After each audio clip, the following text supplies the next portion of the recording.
Je vous présente un nouveau talisman de l'âme qui est né, qui est né il y a cette semaine. Donc, il y a eu tout un process entre le moment du soin et la naissance du bijou.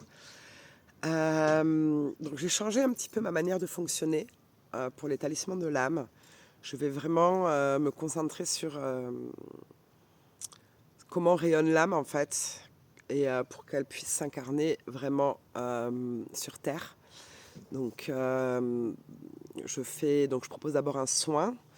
Il y a une première partie qui est plutôt de ma médiumnité, ce que je vais canaliser. Donc, ce que j'ai ressenti, c'était que Jenny, donc, qui est l'heureuse propriétaire de ce beau talisman, a vraiment une énergie de reliance, de créer du lien avec les enfants. Donc, du coup, il y a beaucoup de joie. Et, son âme avait besoin de se libérer d'une grosse mémoire karmique, donc que j'ai pu libérer lors d'un voyage chamanique.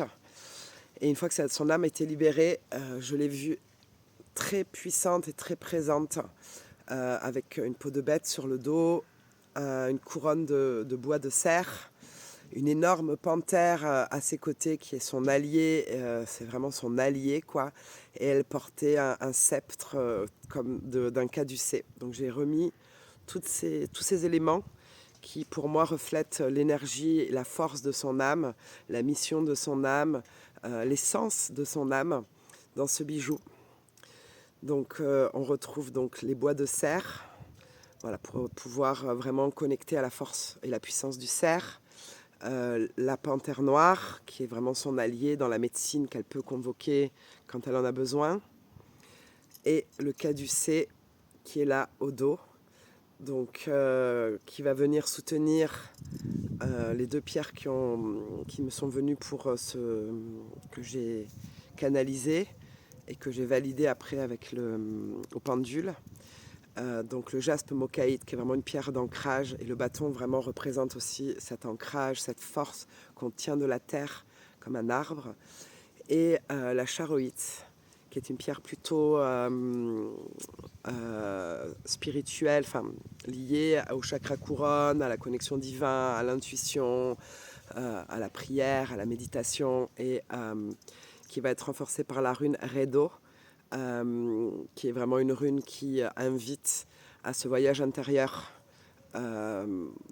qui peut être possible que par des temps de méditation et des temps pour se poser.